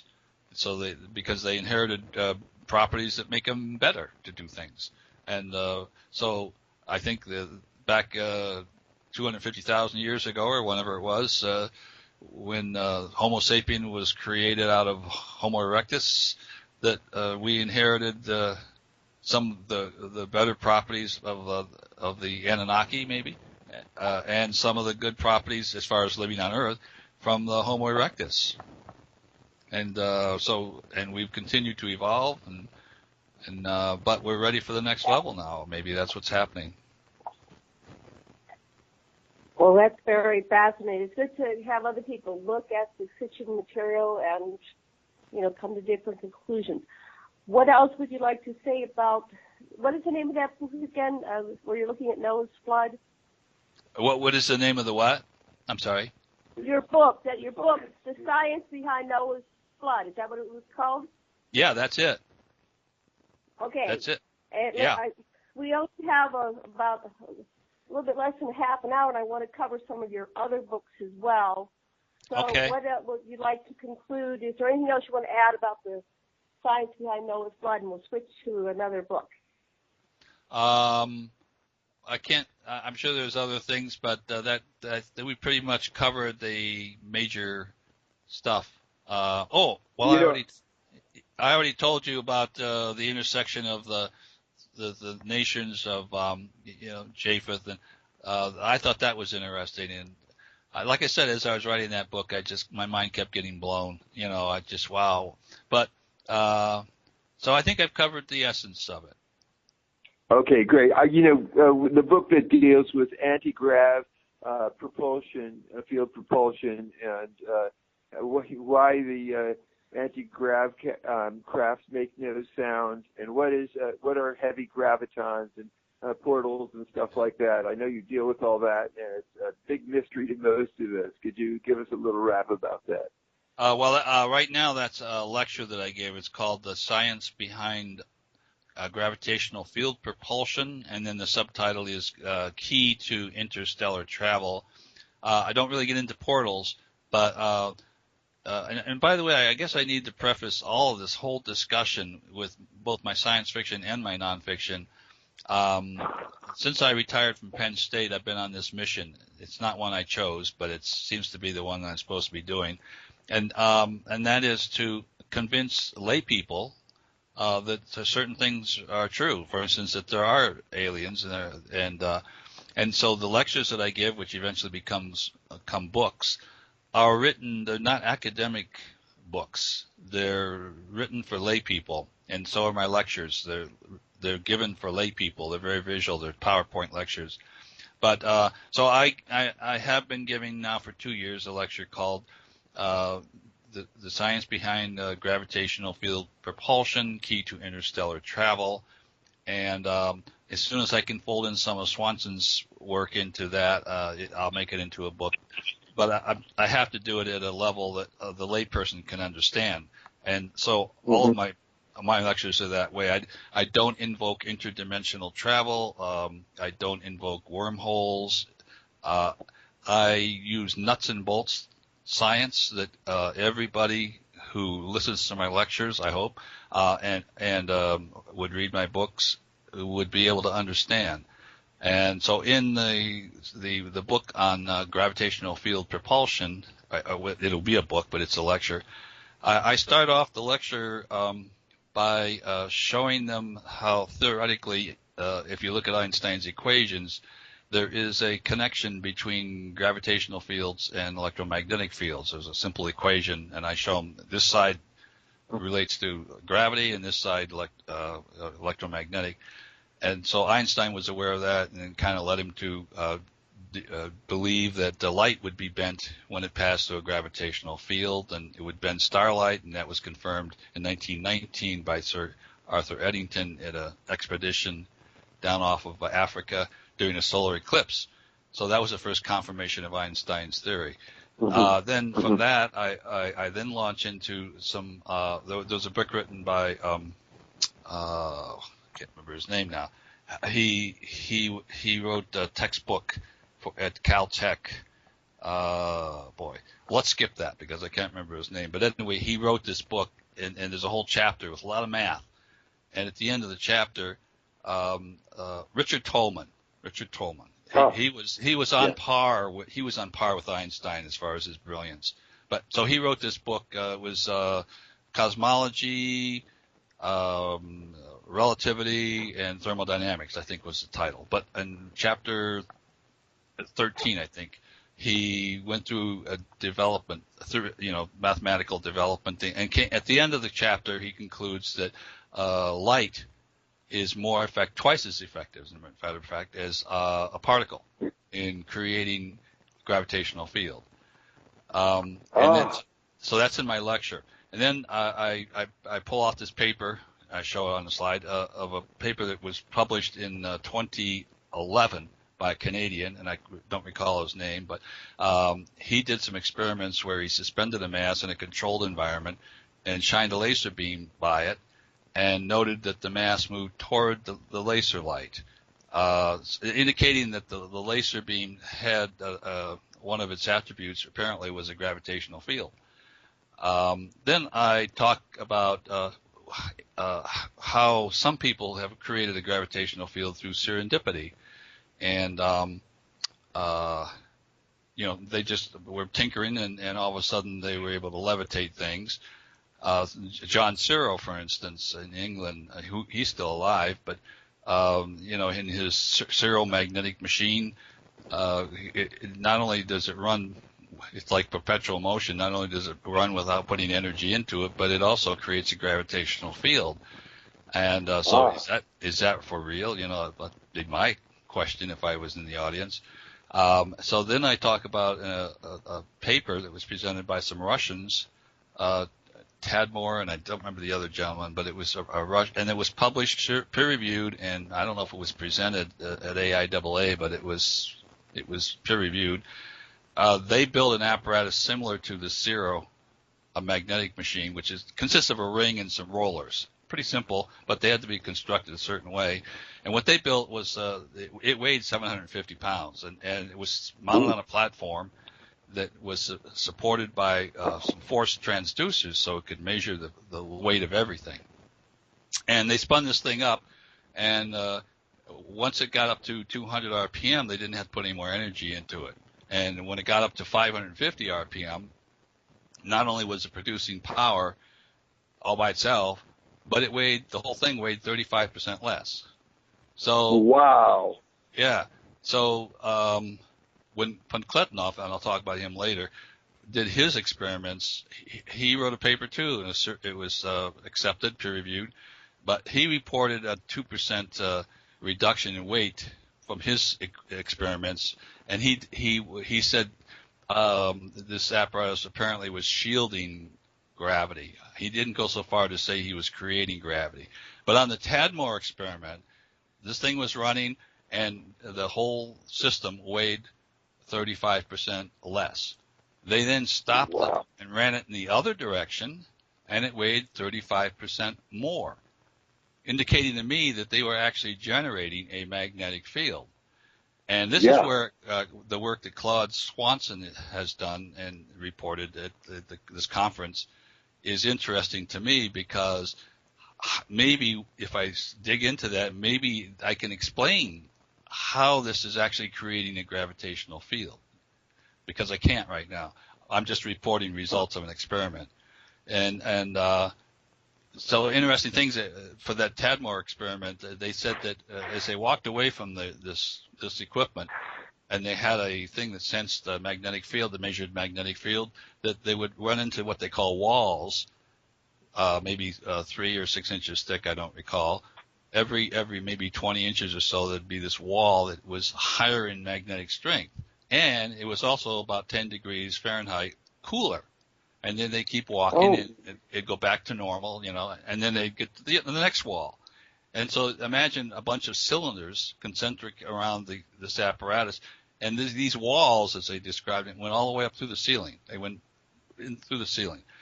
And so it could be that the reason those walls were cooler is because they were extracting energy, the 0-point energy. And Claude kind of was talking about something that when he was talking, I said, well, maybe that's what was happening. So I have to put all that together. I just got home, so I haven't had a chance to read his book yet.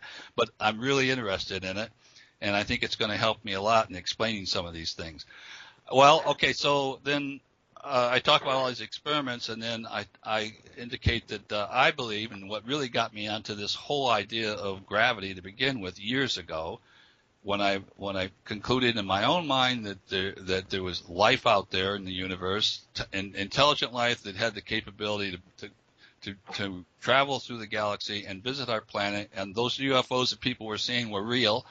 And so how did they work? And looking at the data, in my mind, the only thing that could allow them to do what people report them doing is that they are propelled by gravitational field. They create a negative field, I believe, but they could probably do a positive, but they're lifted by a negative field, and the craft and the occupants are basically free-falling either into or away from the field. In this case, if it's a negative field, they're free-falling away from it. And I give a thought experiment in my lecture. I have a picture of a V2 rocket, and I assign someone in the audience to go up in the nose cone, and I give them a cell phone, and I say, I'm going down here and light the fuse and stand back, and we're going to watch you take off. And then with the rocket's zooming up, and I say, what's going on? And he says, well, I can hardly move the G meter says 4 Gs, and I can hardly move my hands. And then I'm watching, and all of a sudden the flame fizzles out, and so the rocket's coasting. And I say, well, now what's happening? And the person reports, well, my G meter says 0, and I'm tending to float out of my couch. Good thing I'm strapped in. So now all of a sudden I'm looking, and he's falling. And I say, well, now what's happening? He says, well, nothing's changed. And my G meter says 0 and I'm floating. And I said, but you're accelerating at 1 G. And then let's repeat this experiment over Jupiter. You'd be accelerating at maybe 40 Gs. But you have no sensation of it. You're free falling. I think Claude mentioned that in his lecture too. But that's it. If you have gravitational field propulsion, you can accelerate at any rate you want, 1,000 Gs, whatever. And I show a graph in my lecture. If you could build a UFO that accelerates at 100 Gs, and they have been clocked at 100 G accelerations, by the way, then you could get to the moon in 20 minutes. You could get to Mars in 12 hours, so you wouldn't worry about the effects of zero gravity on people because you're going to go there in 12 hours. And you go to Jupiter in 18 hours, and that's just at 100 Gs.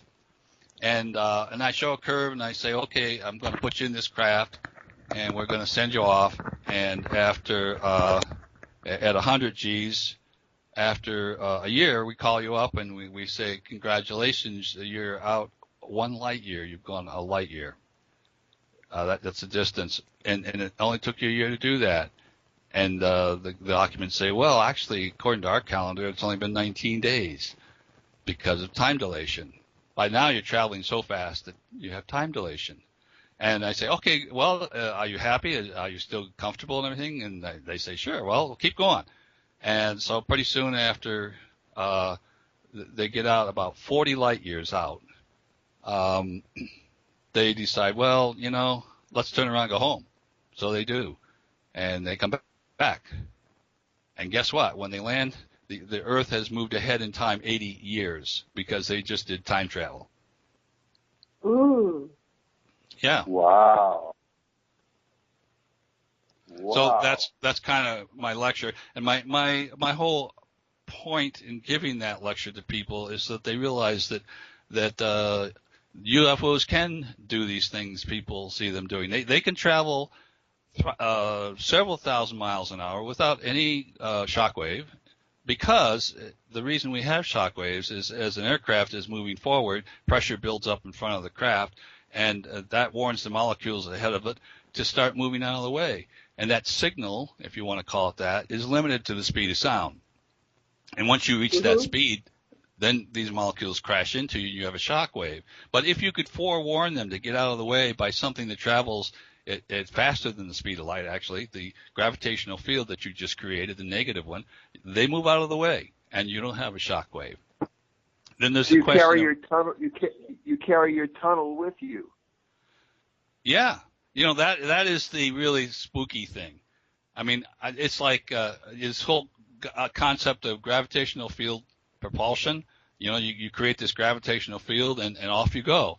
Well, that's kind of like grabbing yourself by the seat of your pants and lifting yourself off the floor, in my opinion. It's hard to visualize, but apparently that's what happens because they do it.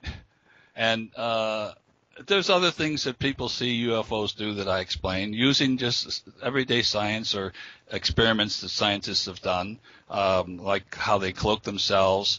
A strong magnetic field will do that, by the way, and there is evidence. One of the things that I think they say just before a UFO gets out of sight, there's a place where it's transparent, and an airplane flying above the UFO sees through the transparent sort of outline of the craft down to the trucks and aircraft and runways below.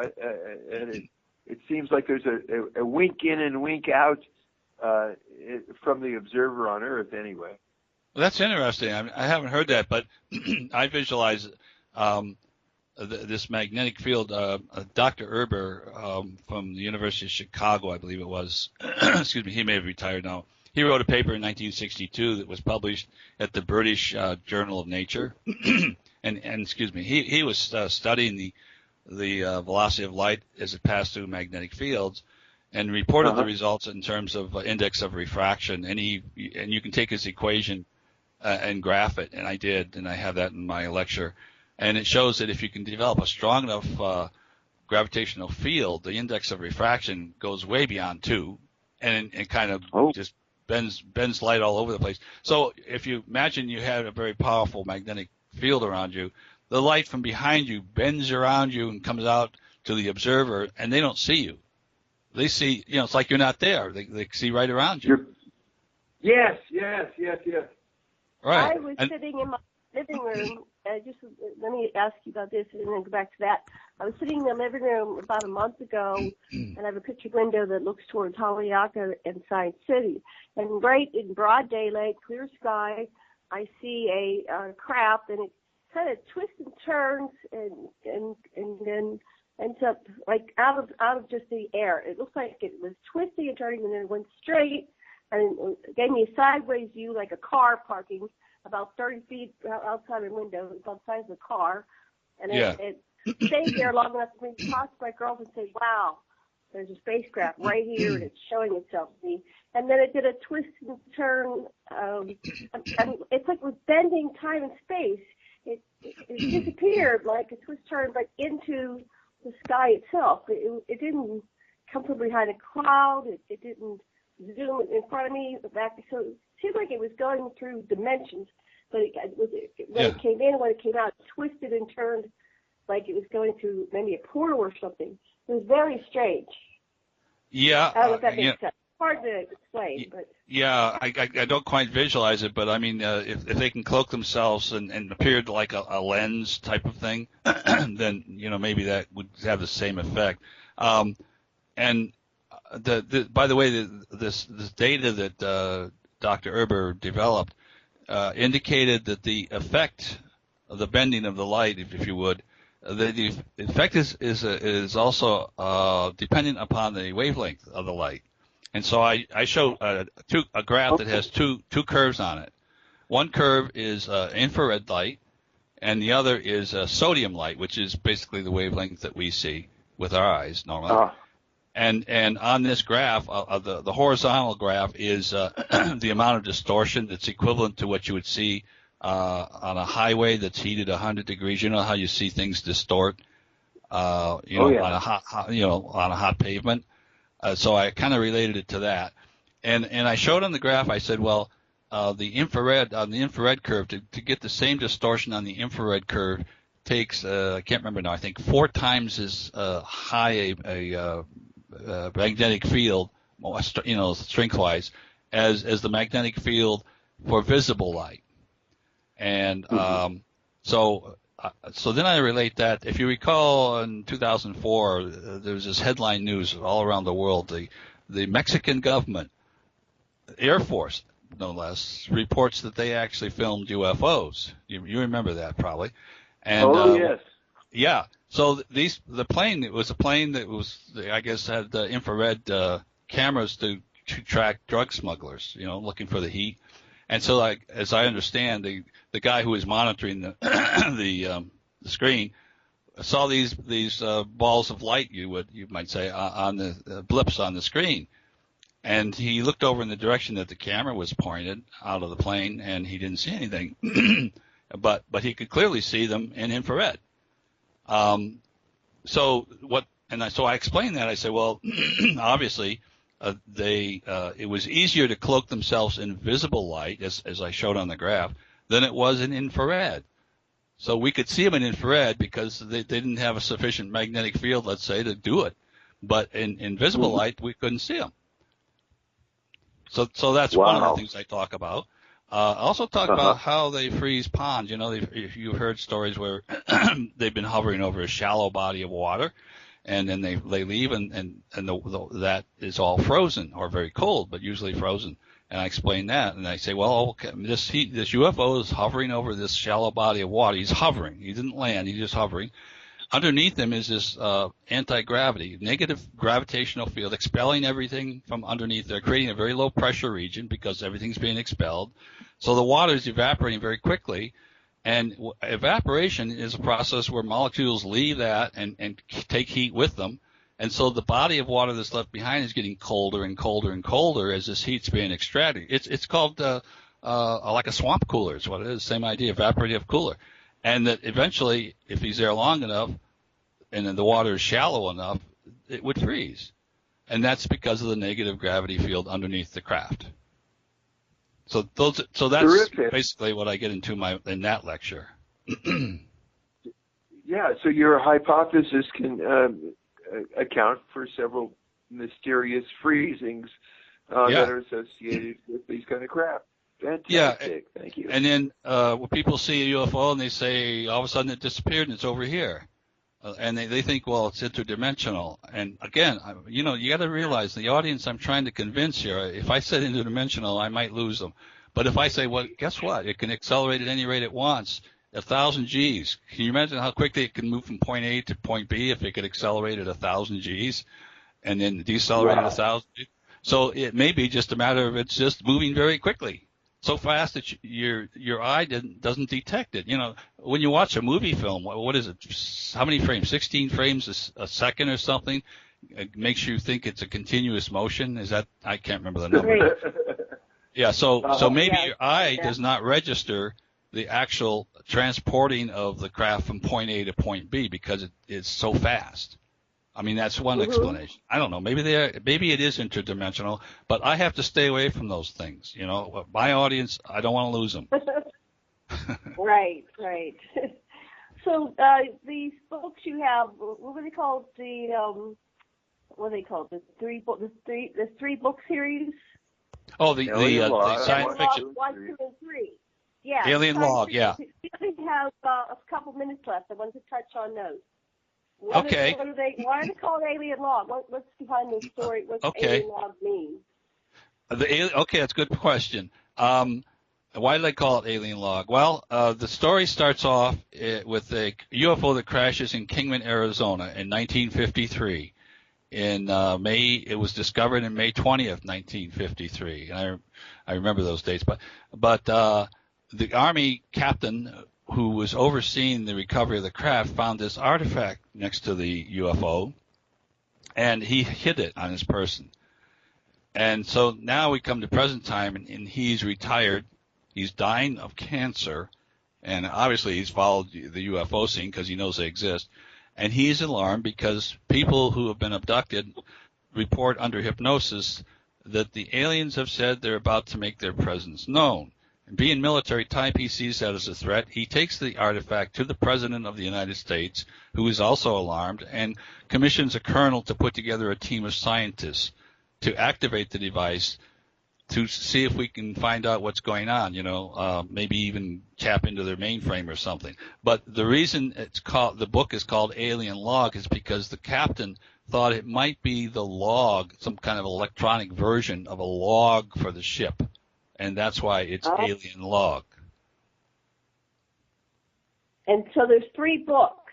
What are the subtitles of 3 books?